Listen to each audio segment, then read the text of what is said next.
Okay, so this is my online lesson design project. The topic for this was La Expresión Artística, or the artistic expression, and it was designed for a high school Spanish class, and you'll be able to see why throughout the lesson. Um, so we basically start with like the academic standards. So they're obviously pulled from like the state of Indiana's like classical modern languages standards. So we talk about like being able to like understand familiar questions and statements from simple sentences and conversations. And then also like with guidance and support from the teacher, students can evaluate basic information and perspectives that are available throughout the target language and its cultures. In this case, that's Spanish.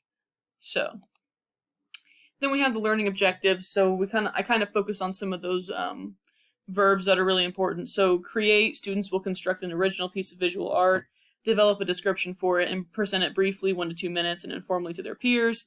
They're going to analyze and like compare and contrast musical arts in the Hispanic world with their own culture by taking a popular song and looking at it in depth and relating it to songs in their own culture. And they're going to evaluate. They're going to judge Spanish-made short films and kind of talk about their artistic elements using a provided rubric. So we start with the engage phase. So for the engage phase, I just kind of have a short video from PBS NewsHour that talks about like Mexican muralism. So they just watch the first 3 minutes, and afterwards they go to the next slide, and they are able to go to a Jamboard that looks like what you see here on the screen. So they'll just click the image to go there. And they'll answer some of the questions. So like, as you can see, it's like, what's one thing from the video that caught your attention or you'd like to know more about? This could be a specific mural, paint, or historical information. 2 to 3 sentences, not a huge assignment, just something to kind of gauge their interest and learn what they want to learn about. We go to the explore phase. So for the explore phase, I decide I want to get them doing something to kind of start thinking about art in a different way as they do it themselves. So if you were to click on this image, it would go to a screencast where I give an example of the kind of very quick and formal presentation I want over a piece of really famous artwork, La Malinche por Diego Rivera. And anyway, students just get ready to answer questions about the art that they are going to create.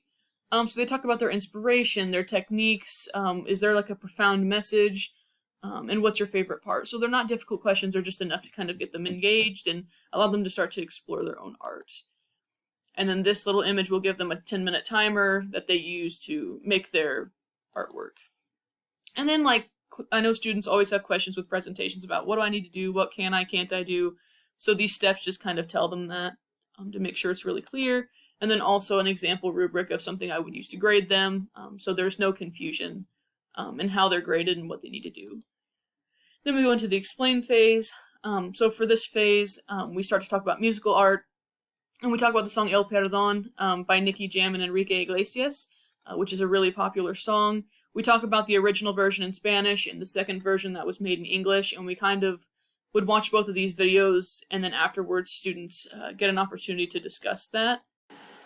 So if you scan this QR code, you also get the lyrics side by side, including in Spanish, in English, and then also just the English transcript for the English version. So students have something to follow along with and look back at when they're trying to make their connections. So they get here, and this is a screencast of me showing them the types of things that they would look for between the songs to kind of figure out what was lost in translation. How did the Americanization of the song diminish its purpose? Things like that.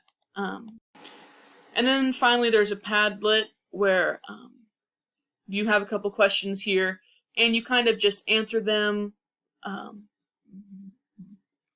below. And yeah, it's just to make sure that you're really interacting with the songs and understanding what we're trying to get at here with the culture. And then the apply phase, we get into the short films, or the cortometrajes. So you would click on this image, and it takes you to an Edpuzzle, where you'll watch a lot of the video, and then you'll answer some questions about it. A lot of them can be opinion-based. A lot of them are like, what do you think is the theme? What techniques did you notice them using? Things to get them familiar with vocabulary so they have the capacity to talk about different films. And then this one's a lot like it, except it's just through YouTube. And then this Google Doc is something they'll fill out with the same questions. And it's something that they'll turn in that I can look at to get the feedback. And then finally, they have a Flipgrid assignment. Flipgrid allowed students to record short videos talking about what they've learned.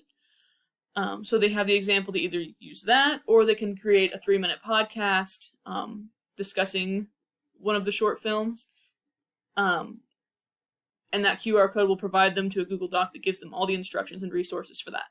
So they have options. Then finally, reflect and share. So after the lesson, they can go to a Google form, they can give me feedback, but I want to know honestly how they feel, what they think they've learned, what they think they're struggling on. And then obviously we can use that information to go back and edit things, reinforce things, and things like that. And that's the end of the lesson.